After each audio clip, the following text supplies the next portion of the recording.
Like if somebody in like, and this is taking place in like the hill country, this pipeline.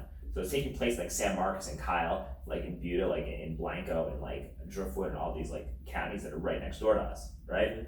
And if people are like and if people want to protest and fight this pipeline, and they get arrested, the judge, it's really the judge's discretion as to what you sentence these people to, right? It's not like they have to go to prison for 10 years, it's that they can be punished by up to 10 years in prison. So the judge can just say, hey, we're going to plead this down to a misdemeanor, and we're going to do this and that, and I feel like a progressive judge is more likely to do that versus a like Republican oil money judge. So that's why I think that it's like important to do that. So does that make sense for my like reasoning though? That makes sense, but it shouldn't, because justice should be blind. Which kind of boils me to the next question, which is, with your experience as someone who is pushed to become mayor, do those type of political leanings have a major effect on how judges implement and enforce laws? I think it does, but I honestly I'm gonna learn more about that when I try to do that canvassing though, because that job starts in October. And I'm gonna ask my buddy Ryan for info on the candidates that we're going to support. I'm gonna read up on them, and then like ultimately I'm gonna make like a final decision once I read up on the candidates. But the idea of electing a progressive judge makes sense when it comes to that stuff. Yeah, I don't know. I just feel like when you take into account the blatant human opportunity for error. I mean, like I wanna. Well, you don't want your judge. You just. I'm sorry about that. You don't want a judge to like, send people to jail for smoking weed, right? You know what I mean? Like, that's just what I'm saying. Like, you don't want a judge to like always side with like oil companies and like big manufacturing or big tech companies or big like development companies when it comes to somebody's property rights. Like, you don't want that, right? Like, you want the judge to like agree, like have the same like beliefs that you agree. Whatever party they're in doesn't matter, but it's if they share your beliefs. There's so much emotion on behalf of how our judges operate, whereas we're not necessarily voting for someone who's going to enforce justice. We're voting someone who's going to enforce justice the way we think that it should be done. And I'm just not. I'm a Spock type of guy. You know what I mean? Like when Spock reads you the letter of the law, he reads you the letter of the law. It's applied unanimously and equivocally. If you have judges who are known for being left or right leaning, you have an implicit problem with that system. That actually makes sense. That makes sense. Be that as it may, I don't want an oil pipeline running through like the San Marcos River because it could affect us going into Barton Springs. And if I ever want to go fishing out there, I want to make sure I feel comfortable eating the fish that I catch. So that being said, I just want that to be like protected. Mm-hmm. Yeah. I just think it's a fucked up system that we recognize, because we naturally, understanding what we've learned, would go to the judge with the intention, or go to the voting booths with the intention of getting a judge in place who would do what we would expect them to do. But we have to understand that at the end of the day, that judge's mind solely doesn't have any sway on necessarily what takes place. At the end of the day, there are forces and powers beyond what we see that have influence on what gets put in the law. Specifically, that law that you had mentioned about. Right, but you could still try. I don't think I think that the best effort that we have in trying is in properly unifying and educating ourselves between each other so that we can properly defend ourselves against a state that becomes totalitarian if it does so. Right, and I think that like being involved in like elections or being involved in what's happening around you like locally or even like from a state standpoint helps that, because people see your like social media and you get educated and you understand you get a better scope of reality as a result of that. If you do it the right way. It educates you on the system, but when you understand that the system is flawed and there are ways to be able to work around the system, you understand that the real route to being able to influence government in the way that you want is by one, having influence, and B, by having money. Yes, agree, and then B, by having like common sense and self-confidence to understand how to use that influence properly. That's what I'm saying. That's what we got this podcast right now. It's not like you only do one thing. You do a million. You do as many things as you can to do that. Yeah, But that person who is able to do that is going to become a person in position of power, regardless of like fucking who votes for you or who wants what, where. I mean, there's a reason why they name buildings and colleges after businessmen and not congressmen. You know, I just feel like That if is you want true, to have actually, proper influence over what goes on in the country. Well, they have like the George Bush Library though. Like they have like things that are named after presidents. George universities. Bush was richer than piss. She was. You know how that family got their money? How? Fucking laundering money for fucking Nazis in the 1930s. He's got a Fucking Union building Bank. after him. Union Bank. Prescott Bush owned the Union Bank, and it was a Nazi money laundering facility, is what it was, and it was like used throughout World War II, pretty much. Yeah.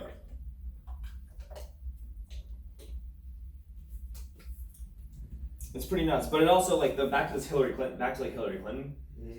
It makes it like Hillary Clinton's large investment in the DNC makes sense because no one's talking about Hillary Clinton really that much. You know what I mean? And it's always the person that you don't see that you ever listen to like Immortal Technique? Mm-hmm. Remember, like he made this like it was like years ago, and he had this like thing like I don't have a problem with like the white man that I see. I have a problem with like the white man that I don't see. Mm-hmm. Hillary Clinton's becoming the white lady that you don't see.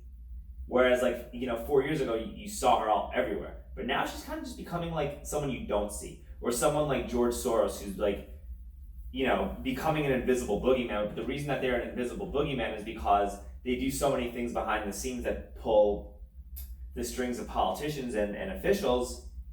And the reason that it's and like a person like George Soros like operated for like just did this like under the radar with like impunity. Like no one knew who George Soros was up until like maybe like 8 years ago or something like that. Like it's only recent that people knew who this guy was, and it's because of information and like the conspiracy community putting things out there about him, and then it winds up a lot of it's being true. Mm-hmm. And whereas Hillary Clinton, she was a high profile person because she was the wife of Bill Clinton. She was the wife of Bill Clinton and whatnot, and then she got a lot of money from like these big Wall Street companies, and they made a bunch of money doing speeches and all this stuff, right, and writing books, and she had a lot of cash, a lot of investment, and she bought the DNC, and now that she bought the DNC, she's not really saying that much. She's behind the scenes. She's just another person. People think she's retired, is what I'm saying. Like people think that she's not doing anything anymore, and that's when she's doing. Who thinks Hillary Clinton's not doing anything? I think a lot of people think that she's not doing anything. I think people who don't. She's just like a personality on Twitter. I think most people think that she's just like a personality on Twitter now. Hillary Clinton doesn't even use her own Twitter account. None of them use their own Twitter accounts. That's what you know who uses his own Twitter account? Who? Donald Trump definitely uses his own Twitter account. But here's the thing, like, you gotta understand the type of influence and connection this woman had, the type of decisions she was making. And I think the great thing about Hillary Clinton and her ability to be able to get into this position of power is that people were so comfortable with her as a woman that we ignored the violent and horrific bullshit behind that devil's eyes. I think it's so fascinating when she was calling black people apex predators, like black super predators. Apex. Yeah. Well, it's the same thing.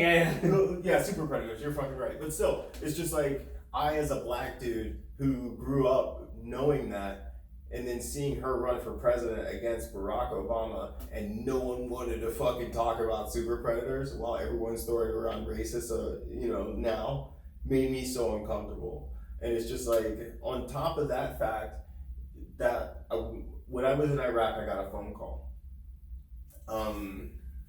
My buddies and I were sitting in this compound of the defense contractor that I had told you about, and the phone call was from one of the employees of the Department of State. Okay. Which was super uncomfortable because once again, I'm an illegal immigrant in Iraq. Yeah. You don't go to prison in Iraq. It's a super, super big deal. You do not go to prison in Iraq as an American, right? So we get a call from the Department of State. And then the guy picks up the phone, our boss picks up the phone, and he hangs up the phone and he goes, "Hey guys, listen, that was the Department of State, obviously for our country, the United States, and if something happens to you, you will receive no help. You are here by yourselves. You will receive no military assistance. You are not regarded as as a member of Peshmerga or anything. You are here, and if something happens to you, that's it. You're gone. Why do they do that though? That doesn't make any sense. They knew why I was there, and the only reason why they knew why I was there was because they sent people to watch us. But you were just there to observe though. You weren't there to do anything like bad. No, fuck no. Yeah, so why would they care so much about you being there? You were just there. Well, it's because of the whole getting radicalized thing. They want to make sure you don't get radicalized, right? But B, the other part of that is I know for a fact they knew what I was doing there because I met some of the people who they sent to come watch us. And what did they say what were you actually doing? What was I actually doing? I was just working alongside the Peshmerga, man. Like, just keep it calm, make sure they had a clear understanding that I wasn't going to become a terrorist or any bullshit like that. Because it's when you realize the influence and power of quote unquote Big Brother, and you realize how strong it is, like how much little say you have in your movements, it starts to freak you out a little bit, but it also makes you understand like there are things that are beyond your control. Right, so then when everybody's freaking out about like social justice on the internet, you don't give a shit because you realize that it's so tiny in the big picture. And it's so stupid, but like the thing about social justice that people don't understand is the fuel for that fire is being done by Russia, which we just now started. What about China? You don't think it's China that's doing it too? China's doing it in a different way, because China has Russia's got more of an understanding of social influence. China has a better understanding of digital influence. Like, I would be afraid of our cyber infrastructure being directly destroyed or impacted, altered, absorbed by China. Yeah, but not by Russia. They don't have to. Why? We're morons. We're fucking morons. We spend more times on our cell phone talking about how abortion activists should suck our dicks than we do focused on bettering ourselves. Dude, I fucking love that shit. Because I hate when people talk about that. I'm like, dude, that's a globalist talking point. Yeah. It's literally a globalist talking point that's not going to really have any influence on how your life is going to be. Why are you talking about it? Yeah. It's so it's the stupidest thing in the world. But that makes sense. It's shocking to me that in 2019 we're having violent arguments about abortion, about racism, about gun rights, when we know for a fact that Russia fueled that fire at the end of the election, and we also know that they're continuing to fuel that fire. People are also doing that. People are also saying that Russia's doing it because they want to get Donald Trump elected. Well, it's not even that. But I'm saying that's like what the mainstream narrative is. So I just want to know what you gotta like. What I would do if I found out that we were this fucking stupid is I would keep us this fucking stupid. Of course, no, I'm saying, would flood the internet with bullshit and watch people suck their lives away. When you look at the views on the social media for politics and bullshit like that, it's not a revolving number of views. It's not a revolving like set of people, right? It's the same people clicking on the same videos, being distracted by the same shit over and over and over again, and it keeps their world this fucking small. That's why people have no desire for success. Why? There's no mental capacity for success when you're sucking the internet's dick for 8 hours a day. That makes sense. That's a part of the reason why our economy is becoming stagnant. The other part of that is that this jump that we're all getting is a part of a bubble that was created after a bunch of all the financial institutions got a whole bunch of money sucked into them by the legislation that was done recently by Trump. Not that it's a bad thing, but what people don't understand is that it is a bubble. Companies are not becoming more valuable. They simply have more money per company. And they're just buying up their own stocks and artificially inflating it. It's gonna crash. And I don't think it's gonna crash. It's not gonna crash like this year, right? It's gonna have like a few corrections, right? Mm-hmm. You know, Dow's gonna have a few like 1,000-point corrections, and they'll just go back up and whatnot. Mm-hmm. But it's gonna happen when he gets reelected. Like, it'll happen in the second term. Well, but the thing that people don't understand is that the Great Depression was partially orchestrated. Of course it was. It was probably more than partially. Yeah. So when you understand that, and then you think about the fact that like people are afraid of not having money. Dude, they tried to organize. A bunch of bankers tried to like overthrow the U.S. government. They tried to use a bunch of disgruntled war vets to overthrow the U.S. government and install fascism in like the early 30s. In the early 30s? No, they did it. They did it. No, because they elected FDR. They tried to overthrow FDR. It was the business plan. Then they tried to get Smedley Butler to lead the revolution. But they didn't have to. They didn't have to overthrow. They didn't have to overthrow him because there was something coming called. Well, there was a World War II that was going to destabilize the governments, which provides opportunity. Right, but that was year. So the business plan occurred in like the early 30s. Our involvement in World War II was like 10 years later. But that rumbling was taking place well beyond that. It was still going on from 1921. Right, but a lot of those bankers that were in charge of that were giving a lot of money. Like the big reason why Hitler came to power is because a lot of these like American financiers and like the John D. Rockefeller and the J.P. Morgans and all these guys were giving money to Hitler. Were help finance Hitler and help fund his rise to power. And the reason that they did that is because they were so scared of what happened in Russia. You know, with the Russian Revolution, when like all the people revolted and just killed the Tsar, and they installed like communism and socialism. And a lot of these wealthy elites that were very much interconnected, like a lot of these European wealthy elites are all related, right? Like Alexander was like the cousin of King George. You know what I mean? So they're like, yo, we can't let this shit happen again, and we got to fight this. So we will, finance people to create like fascism and autocracy to keep our like positions of power. But here's the thing. Here's the big exchange that no one fucking talks about, and I think it's amazing. Yeah. The Marshall Plan. Do you remember what that is? No, you gotta refresh the memory. Okay. The Marshall Plan is where the United States essentially paid to repair Europe. Yeah. How the fuck? Where did we get that money from? Where did we get the money from? After the Great Depression, we went into selling weapons to other countries to be able to fight the war, but we rebuilt Europe. The United States did that with the Marshall Plan. Where the fuck did we get that type of money? We just got done with the Depression. We didn't make enough money selling fucking weapons to stabilize our country and build Europe. It's actually pretty crazy. Like, that's something to think about. Well, the reason why is because that's when we became instituted as the personal defense force of the Fed. Like all this bullshit going on where Trump's talking shit about the Fed, it's completely irrelevant if Trump talks shit about the Fed. Why? Why does it matter? We're $19 trillion in debt. To whom? To the Fed. To the fucking Fed. Yeah. Yeah, so who gives a fuck whether or not the head of the Fed is upset? He's a figurehead. Do you know how many heads of the Fed there are across the United States? There's one for each state, there's one for counties, and they're like municipal councils per each state. And the Fed also has a lot more money than the United States does. Exactly. Like the Fed is more powerful than the U.S. government. I don't feel like I'm $19 trillion in debt. Do you? No. Why? Because we're the personal defense force of the Fed.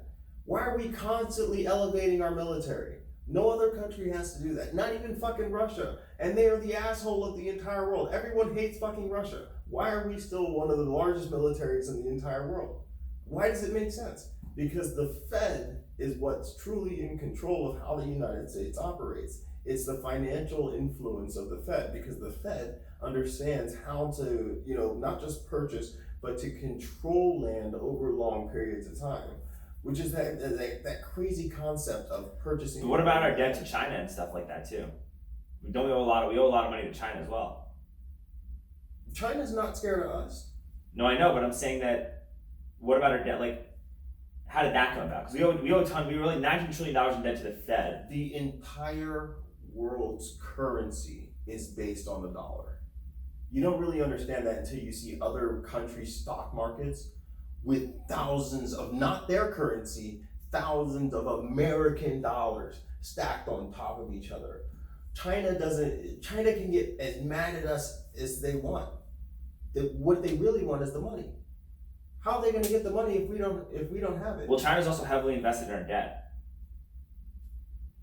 So if the United States were to collapse and stuff, and we were to have a big economic meltdown, China would would fucking be. But we're already having an economic meltdown. No, but like a Great Depression style like economic meltdown. No, we're already having an economic meltdown. That's what I'm saying. But I don't feel like I'm having an economic meltdown. Because we are not. The United States debt is simply something that's announced to stress us the fuck out. If we were truly in debt, as they say we were in debt, we would be in the same situation as Greece.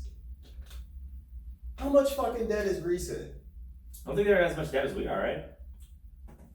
It's a little weird about that, isn't it? Weird, yeah. Yeah, it's a little weird. That's kind of strange. Yeah. I'm totally fucking comfortable. And I've lived in poor parts of the country. We're still fucking fat. We're still fucking fat in poor parts of the country. You know what I mean? In food deserts, we are fat. So what if we theoretically said, hey, we don't want to pay the debt to the Fed anymore, and we just say we're not interested in doing it, or the Fed got disbanded? The Fed can't get disbanded. The Fed is the Fed is the government. The Fed owns the Federal Reserve? Yeah. Well, the Federal Reserve is a private company that lends money to the government. Lends money to the government. Where was that private company institutionalized? In Washington. After the Rothschilds. It got institutionalized in they passed the Federal Reserve Act in 1913 with Woodrow Wilson and a bunch of congressmen that made the law were a bunch of congressmen were on vacation when that law got passed. 5 of the most intelligent bankers in the world got together on a vacation. Yes. At the fucking pier. Yeah, that's what happened. The smartest minds in the world, financially, came together, went on a vacation, and disappeared. They were given control of how the United States runs its finances. And in 1930, we have the Great fucking Depression. Isn't that crazy? That is crazy. Yeah. The greatest minds in history. And then they took us off the gold standard too, so now our money finance. isn't even backed by anything. But we still reserve gold. Well, the Catholic Church has the largest supplier of gold too, right? I wouldn't consider it that, because we also have the Federal Reserve. We are the Federal Reserve. I'd say we have the largest supply of gold, understanding that we devalued it ourselves. We devalued gold, and we are also stockpiling gold. Because you're buying it. Weird. That's weird. That's really weird. You know why? Because when you shut down the internet, the only thing that's going to have value is the same shit that's had value to those same type of people that I've been telling you about, with that central mindset who've had generational wealth for years. Gold. So the moral of the story is, instead of freaking out and falling victim to outrage culture, save your money and invest in gold. Save your money, invest in gold, but also be aware of who you are and focus on bettering yourself rather than politics. Because you can't control it. Yeah, but I think that if you were investing in gold, you would be bettering yourself. So there you go. Yeah, there you go. Yeah. That's a 2 for 1. Yeah, I think you kind of are bettering yourself by investing in gold. Fuck yeah. Yeah, so. Shit. All right, brother. You ready to wrap it up? Well, let's wrap it up. Fuck yeah. Shakacast number 5. God damn, that was spicy. Dude, that was crazy. That was awesome, man. Good shit. Oh, we gotta get a pic. Put this on the Instagram.